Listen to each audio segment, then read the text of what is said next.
تو وہی ہم صحابہ نبی وہی صحابہ کرام کی اتباع کرنے والے ہیں, وہی نبی کریم صلی اللہ علیہ وسلم کی اتباع کرنے والے ہیں.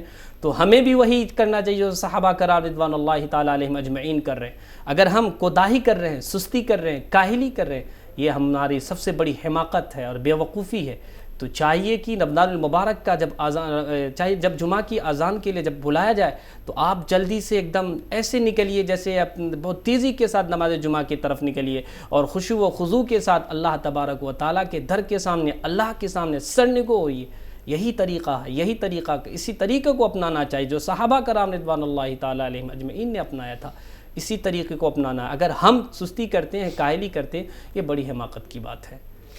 جمعے کی تیاری کے اندر ایک اور ہمارے یہاں چیز پائی جاتی ہے کہ لوگ کہتے ہیں کہ اس دن غسل کرنا واجب ہے یا سنت.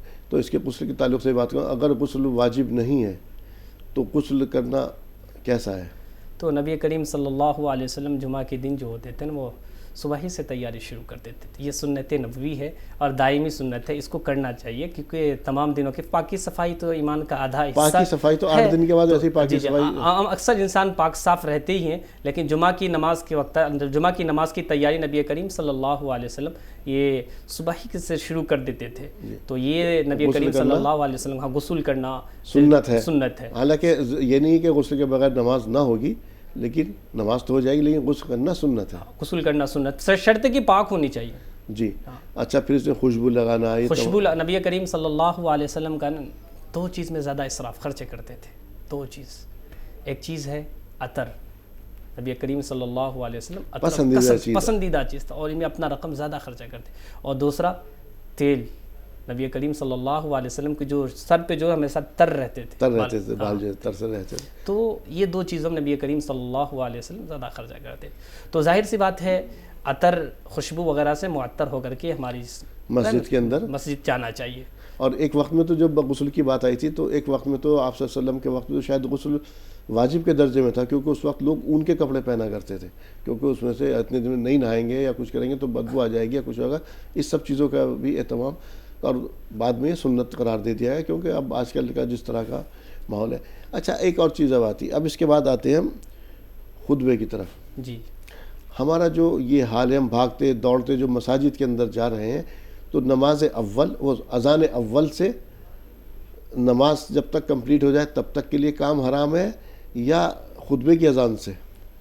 جی, یہ جو ہے اذان اول ہی سے تیاری کر کے مسجد جانا چاہیے, کیونکہ پتہ ہے مسجد جو جمعہ کی نماز کے وقت سب سے پہلے جو مسجد جاتے ہیں ان کا ایک فرق مراتب بتایا گیا. جو پہلے مرتبہ مسجد داخل ہوتے ہیں ان کو اونٹ کا ثواب ملتا ہے, ان کو فرا اس طرح کے حتیٰ کہ بکریاں تک آتی ہیں, یہاں تک کہ انڈوں تک آتی.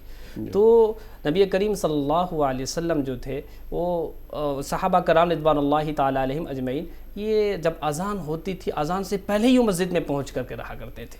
تو یہ طریقہ جو ہے, جو صحابہ کرام رضوان اللہ علیہم اجمعین کا جو طریقہ ہے, یہ افضل طریقہ ہے کہ اذان کے بعد یعنی اذان سے پہلے کوشش کیجیے آپ مسجد پہنچیے اور وہاں جا کر کے صلاۃ تحیۃ المسجد پڑھیے اور سب دیگر نوافل وغیرہ پڑھ کر کے اس کے بعد خطبہ ہوگی, امام صاحب پھر خطبہ دیں گے, خطبہ کی اذان ہوگی, خطبہ کو غور سے سنا و سماعت کریں گے. یہ تمام چیزوں کو پہلے ہی سے کرنا چاہیے, پہلے مسجد جا کر کے بیٹھ جانا چاہیے. اگر کوئی لوگ خلاف شرع جب اذان ہوئی اور مسجد جا کر کے بیٹھ جاتے ہیں تو نماز میں تو کوئی دقت پریشانی نہیں ہوگی, لیکن یہ ادب کے خلاف ہے, مسجد کے آداب کے خلاف ہے. آپ پہلے جائیے کیونکہ ثواب ہر کوئی چاہتے ہیں کار خیر میں سبقت کریں. اور اللہ تعالیٰ کا بڑا انعام ہے, تھوڑا سا وقفہ رکھا ہے اس امت کے لیے, یہ نہیں کہا کہ پورے دن کام کرنے کے لیے منع کر دیا گیا. بہرحال اس میں مزید بات کریں گے. فرزانہ خاتون ہمارے ساتھ ہیں لدھیانہ سے. فرمائیے کیا سوال ہے آپ کا؟ السلام علیکم. وعلیکم السلام ورحمۃ اللہ. جی مفتی صاحب, اور آپ خیریت سے ہیں؟ جی دعائیں ہیں آپ کی. جی مفتی صاحب, میری ایک ہی سوال ہے. میری سوال یہ ہے, جیسے نا مرد لوگ روزہ رکھ کے گول کر لیتے ہیں تو کیا اس کا حکم ہے؟ مرد روزہ رکھنے کے بعد بھول کر لیتے ہیں کئی لوگ. بھول سے کیا کرتے ہیں؟ اچھا, کچھ کھا پی لیتے ہیں؟ جی نہیں, گل منجن سے منہ دھو لیتے ہیں. جی, رمضان المبارک کے مہینے کے اندر میں اگر کوئی شخص رمضان کو روزہ رکھا ہوا ہے اور گل کرتا ہے, گل کرنا یہ مکروہ تحریمی ہے. یعنی گل کرنا مکروہ تحریمی ہے. اگر جو شخص زیادہ کرتا ہے, کہتے ہیں کہ ہر وہ چیز اگر حلق تک اس کا اثر پڑ جاتا ہے. روزہ کی تعریف ہے کہ انسان کوئی چیز ان کے حلق تک، ان کی اثر تک نہ پہنچے.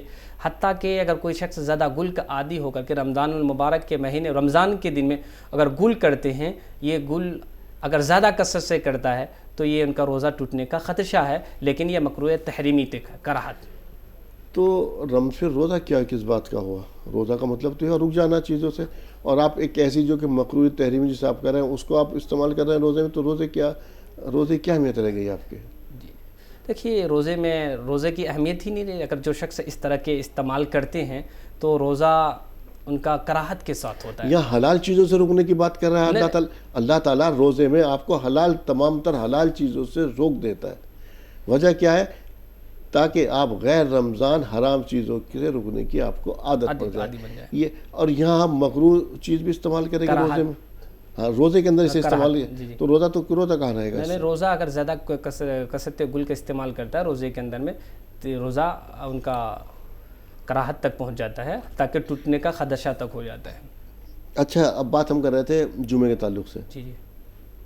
جمعے کے دن ہم دیکھتے ہیں جو لوگ جو ہے بھاگتے دوڑتے آتے ہیں. جی جی. اس کے بعد جو بے ترتیب لوگ بیٹھے رہتے ہیں، ایک تو یہ لوگوں کا پہلے سے ترتیب سے بیٹھنا، جب جگہ مل رہی تو کودتے پھاندتے پھلانگتے آگے پہنچتے ہیں. وہ جگہ دکھائی دی تب پہنچ رہا. اس میں دو پہلو ہیں. ایک تو انہوں نے جگہ کیوں چھوڑی، دوسرا جب اسے جگہ ملی تو کودتا پھلانگتا جو آگے بھاگ رہا. تو اس میں کون خطاوار ہے، جس نے جگہ چھوڑی یا پیچھے سے آ رہا ہے؟ یہ دیکھیے، سب سے پہلے ذمہ داری یہ ہے کہ جب امام صاحب خطبہ کے لیے یا تقریر یا بیان کے لیے کھڑے ہوتے ہیں یا دیتے ہیں تو چاہیے کہ جو جگہ خلا ہے اس کو پر کروا دیں. اور خلا کو پر کرنے کے بعد جو خلا اگر پر نہیں ہوتا ہے تو جانتے ہیں اس خلے کے اندر میں درمیان شیطان حائل ہو جاتا ہے، اور اس درمیان شیطان ابھی جماعت کھڑی نہیں ہوئی ہے. جی جی، میں خطبے کی بات کر رہا ہوں. خطبے کی دوران خطبے کی دوران اگر خالی جگہ ہے تو اس خلا کو پر کرنا چاہیے، کیونکہ نبی کریم صلی اللہ علیہ وسلم جو مجالس لگا کرتے تھے وہ مجالس لگا کرتے تو جگہ خالی نہیں رہا کرتی تھی. تو اسی مجالس کو دیکھ کر کے ہمیں وہی ادب کے ساتھ جو نبی کریم صلی اللہ علیہ وسلم جو مجالس نبی کریم صلی اللہ علیہ وسلم صحابہ کرام رضوان اللہ تعالیٰ علیہم اجمعین کو بیٹھایا تھا، اسی طریقے سے بیٹھنا چاہیے. اگر کوئی اس طرح کے خلاف شرع چھلانگ لگا کر کے دوسری جگہ آگے جا کے بیٹھتے ہیں تو یہ صحیح طریقہ نہیں ہے، ادب کے خلاف ہے. یہ پیچھے سے آنے والا جو ہے وہ خطا کار ہے، جگہ چھوڑنے والا؟ جی، خطا کار کون ہیں ان میں؟ خطا کار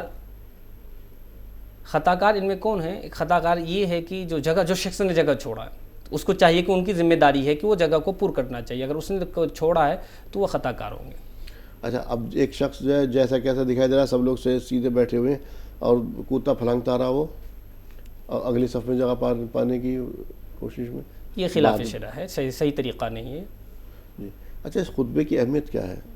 جی، خطبہ کی اہمیت نبی کریم صلی اللہ علیہ وسلم نے حجۃ الوداع کے موقع پر لوگوں کو جو خطبہ دیا تھا، خطبہ ایک اہمیت کا حامل ہے، تاکہ نبی کریم صلی اللہ علیہ وسلم نماز کو شروع کرنے سے پہلے انسانوں کو کہہ دیا ایھا الناس اتقوا اللہ، اے لوگو اللہ سے ڈرو.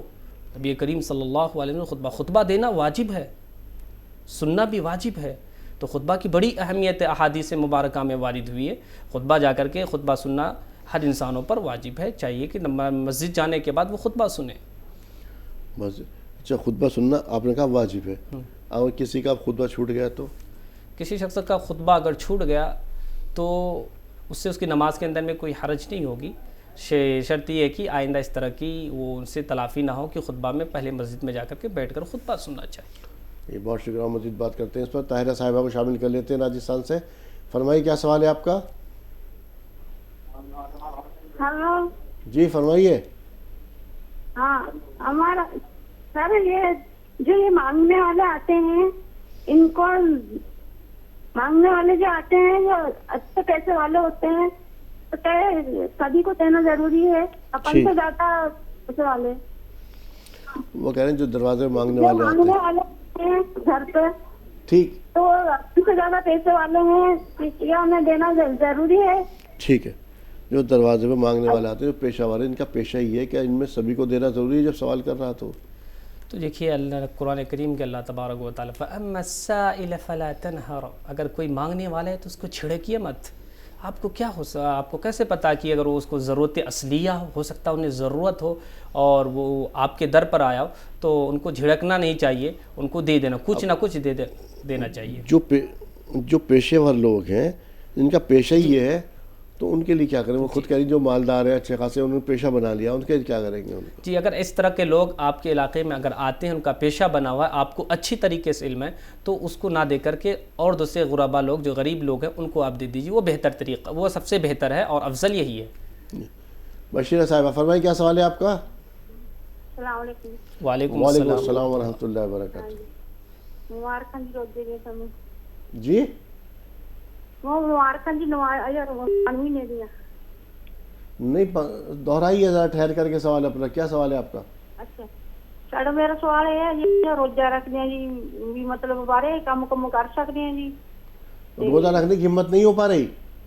ہاں جی روزہ میں کوئی بھی نہیں چھڑتی, روزہ بھی 5 وقت نماز بھی پڑھتی ہاں تے مطلب پنڈاں دے وچ ہوندا نا باہر گوہا پتنا یہ جا کام کرنا سارا کچھ ڈنگراں دا. نہیں آپ نے زکوٰۃ دینی, نماز پڑھی, سب کچھ ہے, لیکن روزہ رکھنے کی ہمت نہیں ہو پا رہی. کس کی ہمت نہیں ہو پا رہی روزہ؟ آپ کی یا آپ کی والدہ کی؟ جی میں آپ وہ کرتی ہیں جی. آپ کی عمر کتنی ہے؟ کوئی پریشانی ہے آپ کو؟ کیوں ہمت کیوں نہیں؟ 53 سال دی جی. جی 53 سال دی عمر ہے جی میری. وہ تو ٹھیک ہے, آپ کی 54 سال کی ایج ہے, لیکن میں پوچھا کوئی بیماری ہے آپ کو؟ ہاں جی ہاں میں بیمار رہنی ہے جی, میرا چورا ٹوٹیا ہوا, تکلیف تھا میری. تو ان سے روزہ کا کیا تعلق ہے؟ روزہ تو رکھا جا سکتا ہے اس میں. روزہ رکھتی ہیں جی, نماز بھی پڑھتی ہیں, کرسی پہ بیٹھ کے پڑھتی ہیں. میں وہی کہہ رہی کرسی پہ بیٹھ کے نماز پڑھتی, کولے وغیرہ میں چوٹ ہے ان کے اس میں, تو وہ سب چیزیں کرتی, صدقہ زکوٰۃ سب چیزیں, روزے ان کو روزہ رکھنے میں دشواری ہے.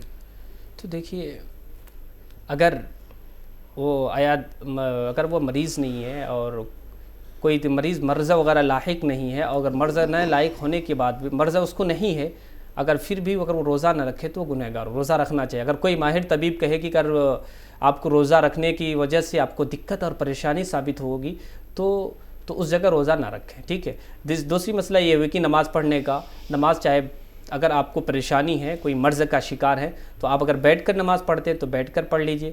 اگر آپ کو بیٹھ کر نماز پڑھنا ہے, نماز بیٹھ کر پڑھنا چاہتے تو بیٹھ کر پڑھ لیجئے, نماز ہو جائے گی, اس سے کوئی دقت کراہت نہیں ہوگی. اور صدقہ خیرات خوب کیا کیجئے.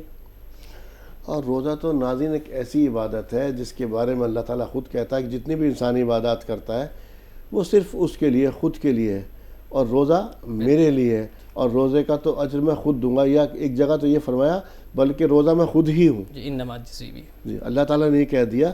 تو اللہ تعالیٰ کی ایک بات جو اللہ تعالیٰ خود کہہ رہا میرے لیے, تمام تر عبادات اس کے لیے, تو اور اس جیسی نعمت سے محروم ہو جانا. پھر جہاں اللہ تعالیٰ یہ بھی فرما رہا ہے کہ شروع میں کس طرح سے عادات ڈالی گئی کہ ایک روزہ عاشورے کا روزہ کہوں آپ صلی اللہ علیہ وسلم نے دیا. مکہ میں تو یہ لوگ واقف ہی نہیں تھے اس تمام تر چیزوں کی, اس عبادات سے.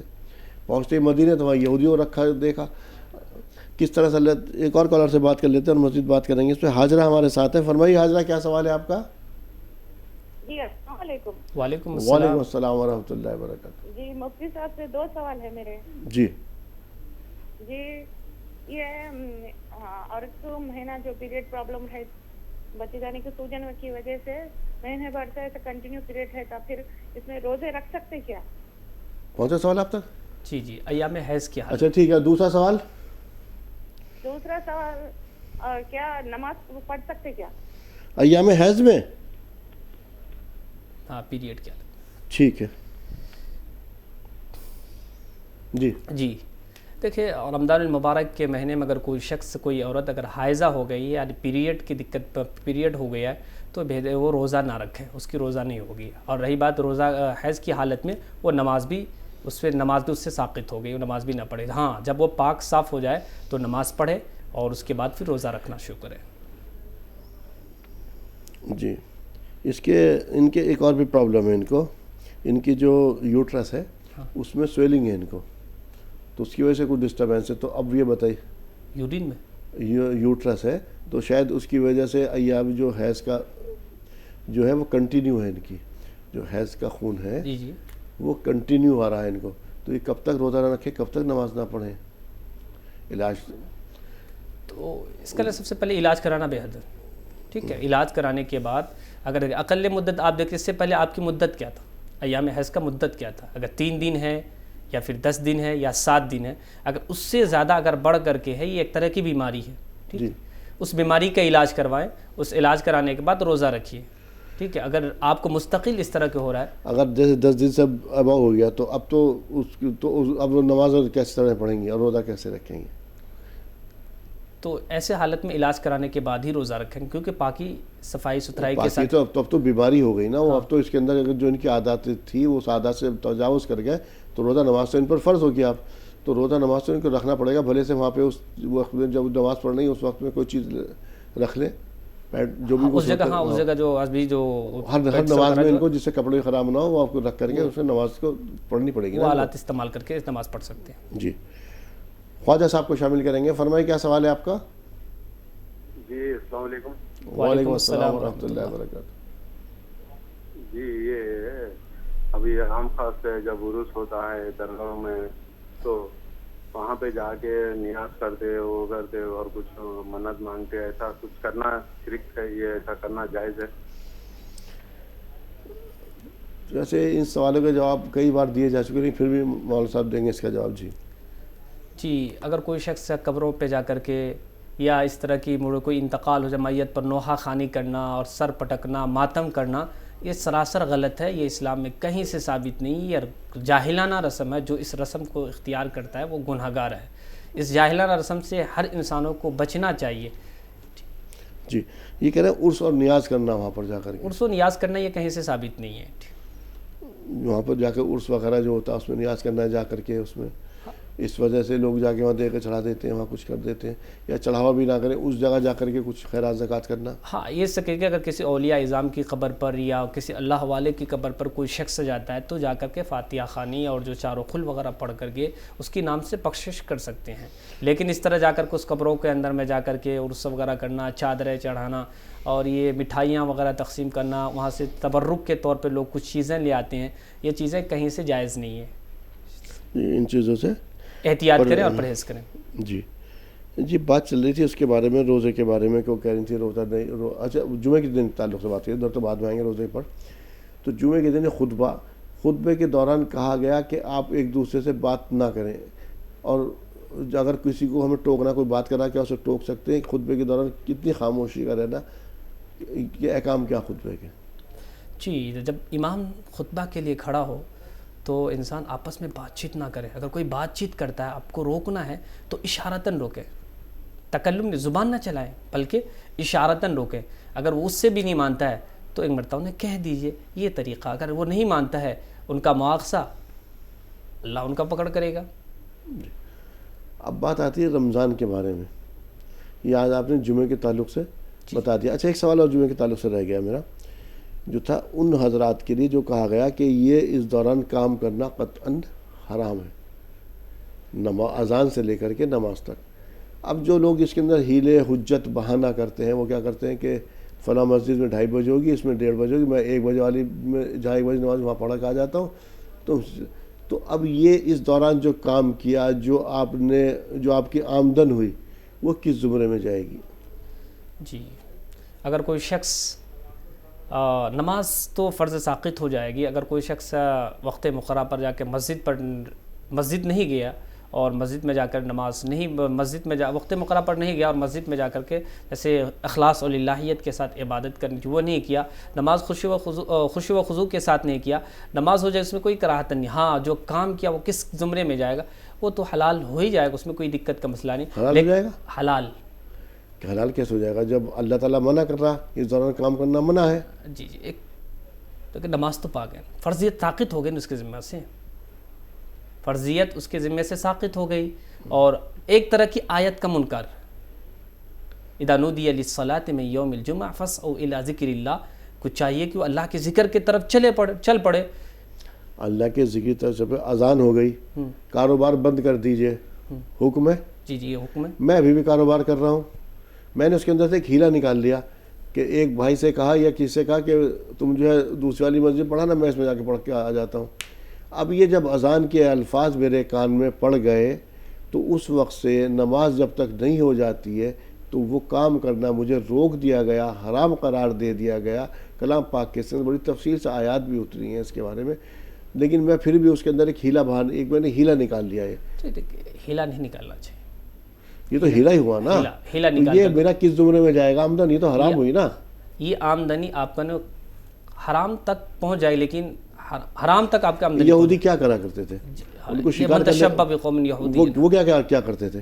یہودی کیا کرتے تھے؟ انہیں ہیلے بہانی تو کیا کرتے تھے وہ بھائی، اللہ تعالیٰ نے معلوم کیا، جیسے ان سے اللہ تعالیٰ سے کہا کہ کوئی جیسے کوئی قتل ہو گیا تھا ان کے یہاں پر، سورہ بقرہ جو ہے کہ بھائی تمہیں کیا کرنا ہے کہ بھائی ایک گائے لو، اس کو ذبح کر کے لے کر کے، اور اس کا گوشت جو ہے مقتول سے چھوا دو گے یا ٹچ کر دو گے تو اٹھ کے بیٹھ جائے گا. انہوں نے کیا ہے، وہ گائے کیسی ہونی چاہیے، اس کا رنگ کیسا ہونا چاہیے، اتنی حجت، اتنے ہیلے. پھر ایسے ہی ان کے اوپر جو ایک انہوں نے جو سب کا رنگ وہ چنا تھا، دن اس کا ہفتے کا دن چنا تھا، تو ان کے لیے مچھلی جو پکڑنا حرام تھا، وہ کیا کرتے تھے، وہ گڑھے بنا دیے اس کو، جس سے کہ مچھلیاں جمعے کے دن وہ اس کے دن سنیچر کے دن آ کر کے اس میں پھنس جائے اور وہ اگلی ان کو شکار کر لیا کرتے تھے. تو اگلی حلال میں کیا یہ چیز جو میں کہہ رہا ہوں اس سے ملتی جلتی نہیں ہے. جی یہ تمام چیزیں جو آپ نے اپنی باریکیاں سے سوال کی تھی، یقیناً یہ تمام چیزیں ہیلے اسی سے مل رہا ہے. ٹھیک ہے، جو یہودی لوگ جو یوم السمک دن مچھلی کا شکار والا مسئلہ، اور وہ گائے کیسی ہوگی، اس طرح کے ہیلے اختیار کر کے جو کر رہے تھے، تو یہ اسی زمرے میں آیا. لیکن یہ قطعاً حرام ہے. اس طرح سے لوگوں کو کوشش نہیں کرنا چاہیے. اس طرح لوگوں کو چاہیے کہ وقت مقررہ پر جا کر کے مسجد جا کر کے، وقت مقررہ اس پیریڈ سے اذان سے لے کر کے نماز تک کام کرنا قطعاً حرام. میری آمدن حرام ہو گئی. وہ اب اس سے میں جا کے روزہ افطار کروں یا کچھ بھی کروں تو وہ تو میں نے محنت بھی کی، بیکار ہوئی. جی اور جو ایک چیز اور بھی تو ہے، جو میری قسمت میں لکھا ہے، تقدیر اس پر یقین کیوں نہیں ہے مجھے؟ روزی تو خود میرا دروازہ تلاش کر کے آئے گی میرے دروازے پر. جس کو اس پہ یقین کامل رکھنا بہت ضروری ہے. اگر آپ نے آمنت باللہ و ملائکتہ و کتبہ و رسولہ والقدر خیرہ و شرہ من اللہ تعالی والبعث بعد الموت، اور جب تقدیر پر آپ جب ایمان لے آئے تو ضروری ہے اس پر ایمان رکھیں. جو تقدیر میں جو آپ کا جو کچھ لکھا ہوا ہے یہ ضرور ملے گا. یہ من جانب اللہ ہوگا، اللہ کی جانب سے ضرور ملے گا. اگر جو شخص تقدیر کو نہیں مانتا ہے تو وہ اسلام سے خارج ہے. تو آپ نے یہاں پہ وہی آپ کی میں جو سوال یہ تھا اسی جگہ پہنچ گیا جو وہ ہیلے بہانے کیا کرتے تھے. پھر آپ سے اللہ کی رحمت اور اللہ کی تمام تر چیزوں کی آپ بھی برکات کے، اللہ کی خصوصی نگاہوں کے آپ منتظر ہوتے ہیں. پھر کہتے ہیں ہماری دعائیں قبول نہیں ہوتی، روزہ بھی رکھ لیا. ہم نے روزے کو تو اپنے خود باطل کر دیا. جی یہ ہمارے یقیناً ہمارے اندر میں اس طرح کی کوتاہیاں پائی جاتی ہیں جو آپ نے باریکیوں سے نکالا ہے. یہ کوتاہی بہت بڑی کوتاہی ہے. اس کوتاہی سے ہمیں بچنا چاہیے. اگر کسی طرح کی ہیلے بہانے اور طرح کی حربے وغیرہ استعمال کر کے ہم اپنی کوتاہی کر لیتے ہیں، اس سے ہمیں بچنا بہت ضروری ہے. اس طرح کی کوتاہی سے ہمیں بہت بچنا ضروری ہے. اب ہم رمضان کی طرف بھی آئیں گے، کس طرح سے اللہ تعالیٰ نے حکم دیا رمضان کے بعد. اسما صاحبہ کو شامل کر لیتے ہیں. فرمائے کیا سوال ہے آپ کا؟ السلام علیکم. وعلیکم السلام ورحمۃ اللہ وبرکاتہ. جی رمضان میں تراویح کی دعا دیکھ کر پڑھ سکتے ہیں کیا؟ کس کی دعا؟ تراویح کی دعا دیکھ کر کے پڑھ سکتے ہیں کیا؟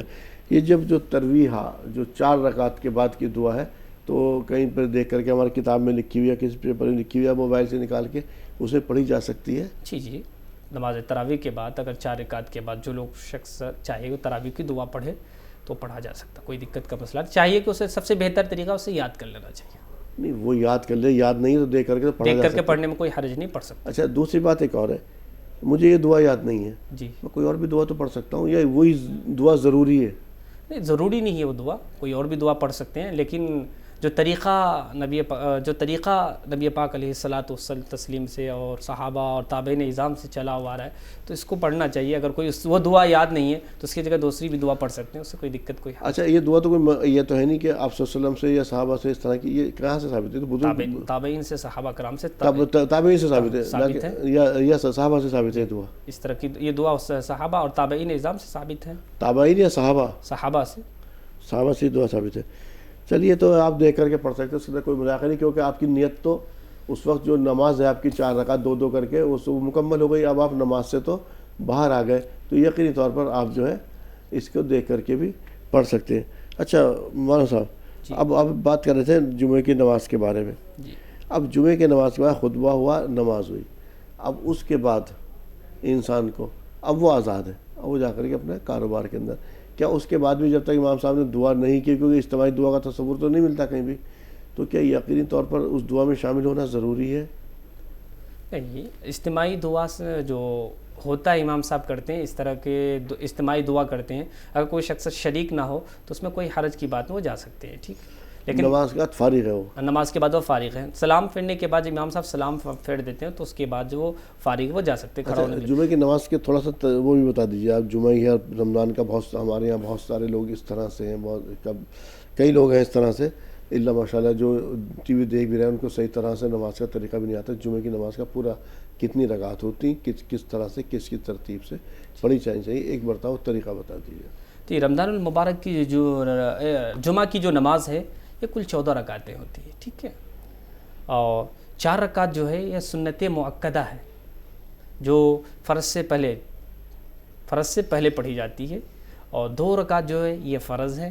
پھر اس کے بعد 4 رکعت سنت مؤکدہ ہے, پھر 2 رکعت سنت مؤکدہ اور 2 رکعت نفل ہے. اس طرح یہ کل 14 رکعت ہو گئے انسانوں کو پڑھنا چاہیے.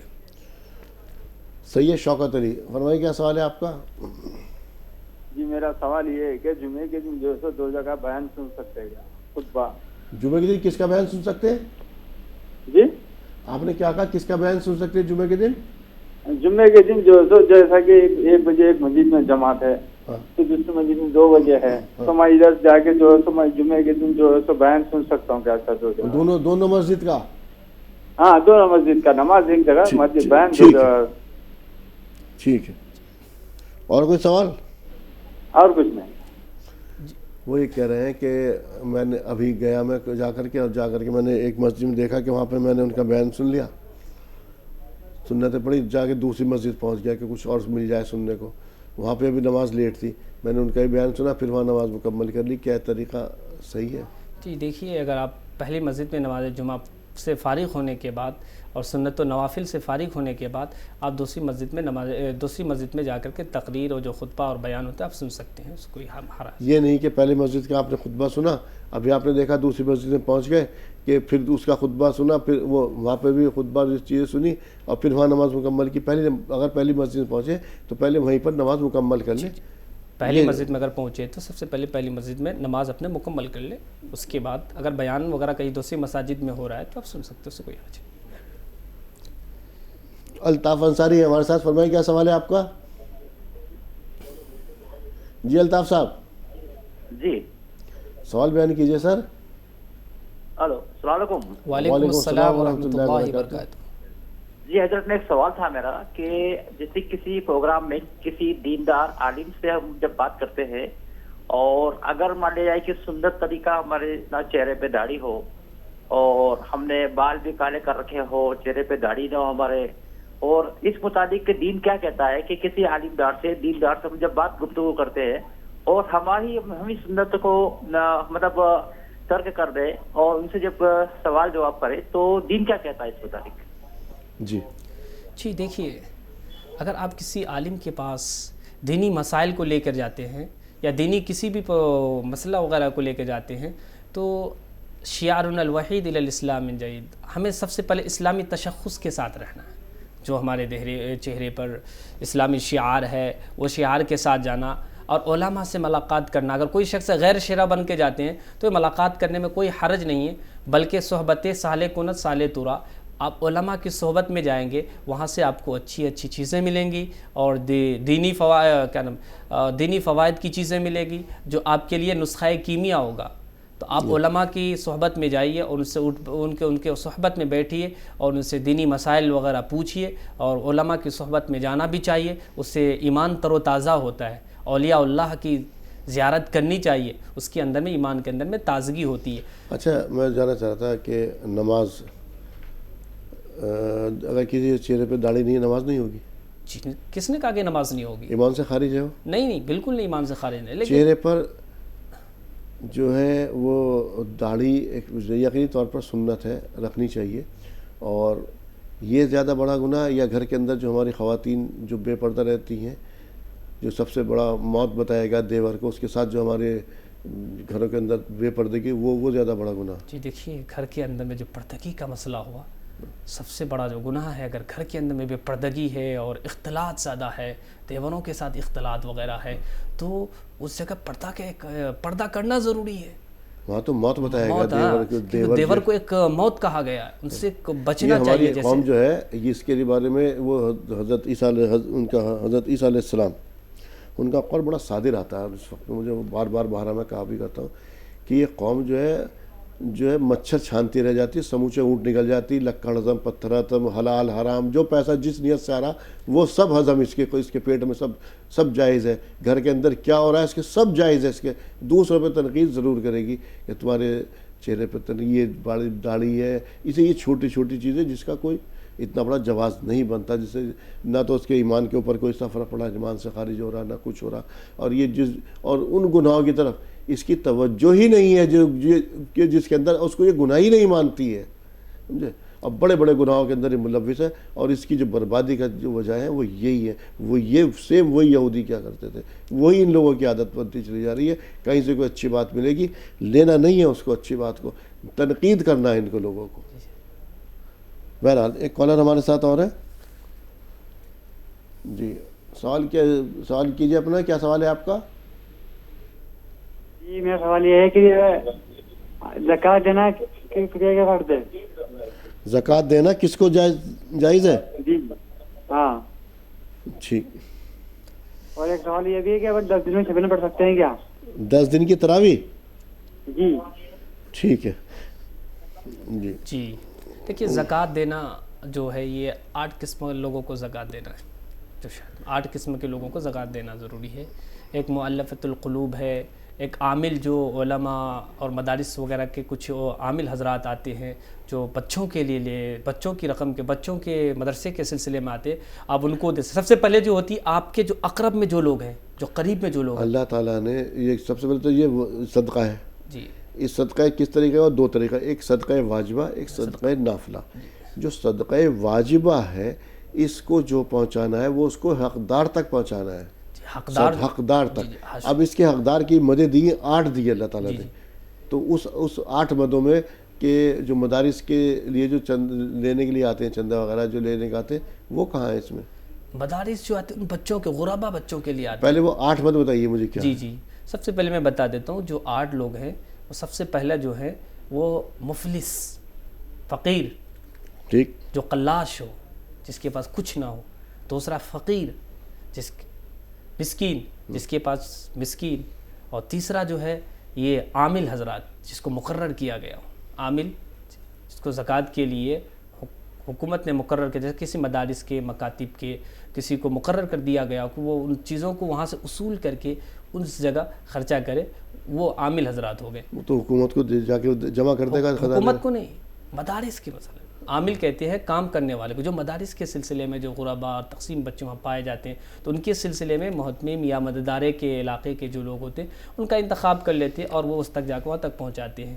تو یہ زکوٰۃ گویا کی جو ہے سب سے پہلے جو زکوٰۃ جس کو دینا ہے یہ جو اپنے علاقے کے اپنے قریب کے جو لوگ ہیں ان کو دینا، جو غریب ہے، فقیر ہیں، مسکین ہیں، ان کو دینا ہے. اور پھر رشتہ داروں میں جو نیچی رشتہ اپنے خاندان میں نہیں بلکہ اپنے فیملی ممبران میں کسی کو نہیں دینا، دادا دادی کو نہیں دے سکتے، اس طرح ان لوگوں کو نہیں دینا، بلکہ رشتہ داروں میں کوئی دوری کا رشتہ دار ہو تو آپ ان کو زکوٰۃ دیجیے. اگر وہ اس چیز کا حقدار ہے، اس کے پاس غربتی کا احساس ہو کہ غربت ہے تو اس کو زکوٰۃ کے نام سے کسی اور آپ کی دل میں نیت ہو لیکن زکوٰۃ کے طور پر ان کو وہاں تک ان کی دلجوئی کے لیے دیے تاکہ ان کی احساس ہو، تاکہ ان کی دلجوئی ہو. تو غریب فقیر ان لوگوں کو زکوٰۃ دینا ضروری ہے، واجب. 10 دن کی تراویح پڑھ سکتے ہیں کیا؟ جی نماز تراویح جو ہے 10 دن کا یہ پڑھ سکتے ہیں، اس میں کوئی حرج نہیں ہے. لیکن جو اس میں بہت ساری غلطیاں ہوتی ہیں، جی بہت ساری غلطیاں ہوتی ہیں. اللہ نے کہا اذا قرئ القرآن فانصتوا. قرآن کریم اللہ تبارک و تعالیٰ نے خود قرآن مقدس کے اندر میں پڑھا قرآن کو ٹھہر کر پڑھو، ٹھہر کر پڑھو. اکثر جگہ جہاں 10 جگہ کے تراویح ہوتے وہاں پہ قرآن کے ساتھ ایک طرح کے مزاحن ہوتا ہے، جی رواجن ہے. کچھ لوگ کچھ دن تو کچھ لوگ تو ایسے اب رسومات کی حد تک ہی تو رہ گیا ہمارے پاس. یہ رسومات ہیں، یہ دین جو ہے ہم نے اپنی زندگی رسوماتی تو بنا لیا. یہ 10 دن کی تراویح اگر کہیں ٹھہر کر کے آرام سے اگر 2 گھنٹے میں وہ 3 پارے پڑھ رہا ہے تو مجھے لگا کوئی مذائقہ نہیں، کوئی مذائقہ نہیں ہے. لیکن وہ شرط یہ ہے ٹھہر کر کے، ان کی مجبوری ہے، کیونکہ ہو سکتا ہے کوئی آدمی بزنس ٹور پر یا کسی اس جگہ جانا چاہتا ہے، ویسے تو کہا گیا ہے رمضان کے لیے کم سے کم اپنے آپ کو فارغ رکھے، لیکن ٹھیک ہے کچھ مجبوریاں ہوتی ہیں تو وہ، لیکن وہاں پر جو شرط عائد ہوتی ہے وہ ٹھہراؤ، ورتل القرآن ترتیلا، ٹھیک ہے، ٹھہر کے کلام پاک پڑھ. اگر اس نیز پر پڑھا تو اس کے اندر تو کوئی مذائقہ نہیں، لیکن ابھی بھی اس سے تراویح یہ نہیں اب 10 دن پڑھ لیے اور باقی 20 دن اب چھوڑ دیے.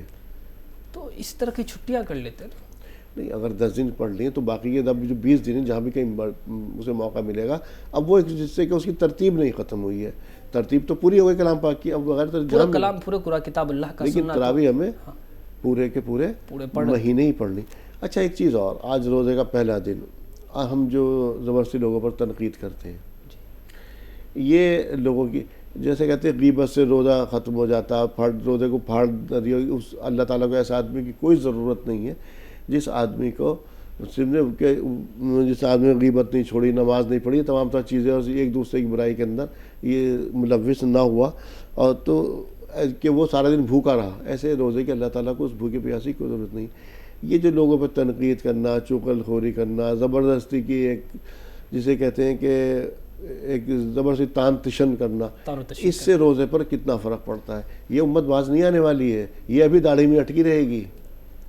تو نبی کریم صلی اللہ علیہ وسلم نے فرمایا ایحب احدکم ان یاکل لحم اخیہ، کیا تم میں سے کوئی چاہتا ہے اپنے مردار بھائی کا گوشت کھانا پسند؟ فکرہتموہ، آپ اس کو ناپسند کرتے ہیں، تو کیسے آپ روزے کی حالت میں غیبت کرتے ہیں، چغل خوری کرتے ہیں، ریاکاری کرتے ہیں، دوسروں پہ طعن و تشنیع کرتے ہیں.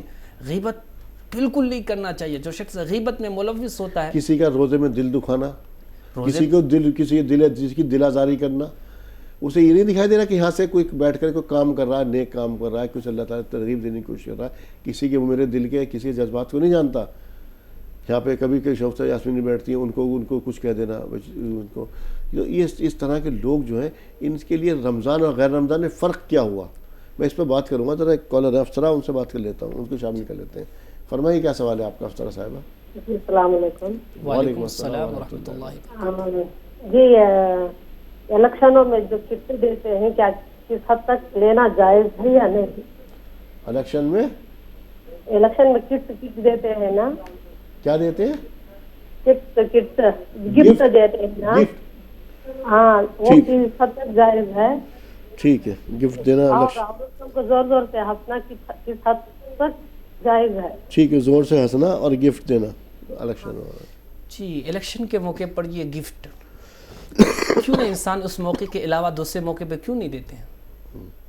گفٹ اگر دینا ہے تو اس وقت ان کی جو ہوتی ہے، ان کا ووٹ کا مطالبہ ہوتا ہے، ان کو جو مطالبہ ہوتا ہے یہ گفٹ لالچ ہوتا ہے، یہ آپ کو کچھ لالچی چیزیں دے رہے ہیں. آپ اس وقت تنقید اس کو کہیے کہ یہی چیز اگر آپ مجھے گفٹ دینا تھا اور الیکشن سے پہلے دے دیتے جی تو وہ نہیں دے گا. یہاں ایک طرح کی ریا ان کے اندر میں پائی جائے. گفٹ نہیں دے رہا ہے بلکہ وہ آپ سے کچھ چیزوں کا مطالبہ کر رہے ہیں. تو اس طرح کی اگر گفٹ اگر کوئی دے رہے تو یہ گفٹ تو لے سکتے ہیں، لیکن اس میں کوئی گفٹ تو لے سکتے ہیں، لیکن اس پہ کہا جائے، ان کو کہا جائے کہ آپ اس سے پہلے ہمیں کیوں نہیں دلجوئی کے لیے گفٹ دیے تھے. تحادو و تحابو، ہدیہ دو محبت بڑھے گی. یہ آپ الیکشن کے موقع میں کیسے دے رہے ہیں؟ زور زور سے ہنسنا، زور زور سے ہنسنا. کسی لا تسخر منا ان تسخر منکا، آپ کسی کا مذاق نہ اڑائیے، ٹھٹھا نہ اڑائیے، ہنسی نہ کیجیے. ان تسخر منکا، اگر تم کسی کا ٹھٹھا اڑاتے ہو نا، ایک دن تمہاری بھی ٹھٹھا اڑایا جائے گا. اچھا، میں نے جو سوال کیا تھا ابھی، جو تنقید کے تان تشن کرتے ہیں، ان لوگوں کے لیے رمضان اور غیر رمضان میں کیا فرق ہے؟ جی، جو لوگ ان طرح کے اعمال میں ملوث ہوتے ہیں وہ بہت بڑا گناہ کبیرہ کا مرتکب ہے. کیوں کسی کی انسان پر تنقید کیوں کریں گے؟ تنقید کرنے سے پہلے تحقیق کریں کہ جس پر ہم تنقید کر رہے ہیں کیا اس کے اندر یہ صفتیں پائی جاتی یا نہیں جاتی. آپ کیسے ان پر یہ کر سکتے ہیں؟ کیسے حسن گمان کر سکتے ہیں؟ یہ غلط ہے. نبی کریم صلی اللہ علیہ وسلم حسن الظن من حسن العبادہ، اچھا گمان رکھنا عبادت کے جزوں میں سے ایک جز ہے. اگر جو شخص اچھا گمان نہیں رکھتا، بدگمانی رکھتا ہے، بد کلامی کرتا ہے، اس کے خلاف طعن و تشنیع کرتا ہے، وہ انسان بہت بڑے گناہ میں ملوث ہے. اگر وہ انسان اس کو معاف نہیں کرتا ہے تو جانتے ہیں یہ حقوق العباد کے متعلق آ گیا. اگر وہ معاف نہیں کرے گا وہ اس سے بہت بڑا گناہ گار ہوگا. آپ ایک انگلی دوسری طرف اٹھاتے ہیں، 4 انگلی آپ کی طرف آتی ہیں. آپ اپنی کسی پہ تنقید کرنے سے پہلے اپنے گریبان میں کیوں نہیں جھانکتے؟ انسان کو کہنا الکیس من دان نفسہ، کہتے ہیں عقل مند وہ نفس اپنے نفس کو ٹٹولے، اپنے آپ کو دیکھے انا میرے اندر میں کیا ہے. اگر جو انسان دوسروں پہ تنقید کرتا ہے نا وہ سب سے پہلے اپنے اوپر دیکھے کہ میں کیا ہوں, اس کے بعد وہ تنقید کرنا بند کر دے گا. تنقید اور اسلام میں اس میں کتنا فرق آ جاتا ہے. جی, اسلام میں جو شخص تنقید اور وہ کرتا بھی آپ دیکھیے اس کے پاس کوئی دلیل نہیں ہوتا. ہاں, تنقید اگر آپ کر رہے ہیں حقیقت میں وہ چیز ان میں پائی جاتی ہے تو ایک حد تک ٹھیک ہے, لیکن آپ اس کو تحقیق بھی نہیں کیا. اس کا مقصد کیا ہے آپ کو, کسی کی دلجوئی کرنا, اس کی تجزیہ کرنا, اس کا وہ کرنا, یا اس پہ کمنٹس سے تان تشن. اس کا مقصد آپ کا یہ نہیں کسی کی اصلاح ہے جو ہمارے تنقید کا, اس کی تجزیہ کرنا آپ کا مقصد یہ ہے اس کا. اور یہاں بیٹھ کر کہ ہاں میں بہت بڑا علامہ, میں نے کیا کہ ایک طرح سے میں نے سوال اٹھا دیا, کسی کی داڑھی اٹھا دیا, شفت یاسین بیٹھتی ہیں ان کے اوپر کوئی سوال اٹھا دیا میں نے بڑا بھاری, میں نے بہت بڑا لمبا دار پڑ گیا. اور رمضان کے مہینے کے اندر آپ کو شرم نہیں آتی, آپ لوگ اس طرح سوالات کرتے ہیں. جو لوگ اس طرح کے چیزوں میں ملوث ہیں وہ اس کو چاہیے کہ وہ توبہ وغیرہ کرے, کسی پر تہمت نہ لگائیں. استنی موادی التہم, لوگوں تہمت نہ لگاؤ کسی پر, جی تہمت سے بچو. آج اللہ تعالیٰ جمعے کا دن ہے اور جمعے کے دن ہم سب کی خیر کی توفیق عطا فرمائے. میرا مقصد بھی کسی کو یہ نہیں, کیونکہ اکثر و بیشتر آپ لوگ حدیں جب کراس کرتے ہیں تو اس وقت ہمیں بھی تکلیف ہوتی ہے. یہاں سے ایسا نہیں تھا, لوگوں کو یہ ہمارا مقصد آج بھی جو اس پر بات کرنے کا تھا وہ یہ تھا کہ اصلاحی مقصد تھا. ہمیں کسی کے چوٹ پہنچانا مقصد قطعاً نہیں تھا اس چیز کا بات کرنا, لیکن بہت دن ہو گئے تھے تو آج بات کرنا میں نے ضروری سمجھا. اس وجہ سے میں نے آپ لوگوں کی تنقید کے اوپر بات کی, ورنہ مجھے کوئی فرق نہیں پڑتا اس تمام چیزوں سے. اللہ تعالیٰ نے بہت بڑا دل دیا میرے لیے کہ نہ کسی کے دل میں کوئی گمان ہے نہ کچھ ہے, نہ وہ بیٹھتی ہیں, وہ بھی بہت کھلے دل سے بیٹھتی ہیں ماشاء اللہ سے یہاں پر. جی مولانا صاحب لوٹ رہے ہیں اپنے اس کی طرف, روزے کی طرف. اس رمضان کے ایک مرتبہ پھر کہ اللہ آپ صلی اللہ علیہ وسلم کہا کرتے تھے 2 مہینے پہلے دعا مانگا کرتے تھے کہ اللہ تعالیٰ مجھے رمضان کا مہینہ عطا فرما اور ہماری عمروں میں برکت عطا فرما دے. اس مہینے کے لیے اگر میں اپنی مغفرت اس مہینے میں بھی نہیں کرا پایا تو میں کس درجے میں کھڑا ہوں گا, کیونکہ اللہ تعالیٰ کی تو رحمت برکت ہر طرح عظمت بے پایا اور وہ کھڑی ہے اور وہ برس رہی ہے اس وقت. جی, رمضان المبارک کا مہینہ بابرکت بڑی باسعادت مہینہ ہے. اگر اس مبارک مہینے میں آپ نے مغفرت نہیں کرا, گویا کہ ایک آپ ہلاکت کے دہانے پر کھڑے ہیں. اس مبارک مہینے میں آپ نبی اللہ تبارک و تعالیٰ بالکل فراخ دلی کے ساتھ انسانوں کو چھوٹا عمل کرو, سادہ پاؤ. جیسے ہر فصل ہوتا ہے موسم بہار, ہر موسم میں اپنا ایک فصل خوب پھلتا پھولتا ہے, اسی طرح رمضان المبارک نیکیوں کا موسم بہار, نیکیوں کا موسم بہار ہے. اس میں خوب آپ جتنی اچھائیاں کریں گے, نیک کام کریں گے, اس میں آپ کا بڑھوتری ہوگا اور بڑھوتری ہوگا. آپ اس میں بڑھ چڑھ کر حصہ لیجئے اور نیکیوں کے کام میں آگے بڑھیے. جی, ایک اور شامل کر لیتے ہیں. حسینہ صاحبہ ہمارے ساتھ ہیں, فرمائے کیا سوال ہے آپ کا. السلام علیکم ورحمۃ اللہ وبرکاتہ. وعلیکم السلام ورحمۃ اللہ وبرکاتہ. آپ کو مفتی صاحب کا اور تہذیب ٹی وی کی پوری ٹیم کو رمضان کا مہینہ بہت بہت مبارک. آپ کو بھی بہت بہت مبارک. میرا سوال یہ ہے کہ عارف بھائی, اب ہم ہر روز جو ہے 2 رکعت تراویح پڑھتے ہیں, جی کیا 4 رکعت کی بھی نیت کر کے پڑھ سکتے ہیں؟ ٹھیک ہے, اور یہی سوال ہے. ٹھیک. دیکھیے, اگر کوئی شخص اگر آپ چاہتے ہیں تو 4 رکعت کی نیت کر کے بھی تراویح پڑھ سکتے ہیں, کوئی حرج نہیں ہے, کوئی مذائقہ نہیں ہے, لیکن بہتر ہے کہ آپ 2 رکعت کر کے پڑھیے. اچھا, آپ صلی اللہ علیہ وسلم نے جو ہے فرمایا تھا آخری اپنے جو شعبان رمضان سے پہلے جو آخری خطبہ دیا تھا کہ رمضان کے آپ کے 2 پروگرام دیے گئے, ایک دن کا روزہ رکھنا اور رات کا قیام التہجد مراد ہے. قیام اللیل. سب سے پہلے تو بتائیے روزے کا حاصل اور حصول کیا ہونا چاہیے؟ روزے کا جو حصول ہے نا وہ اللہ تبارک و تعالیٰ کی خوشنودی, اللہ تبارک و تعالیٰ کی خوشنودی ہونا چاہیے.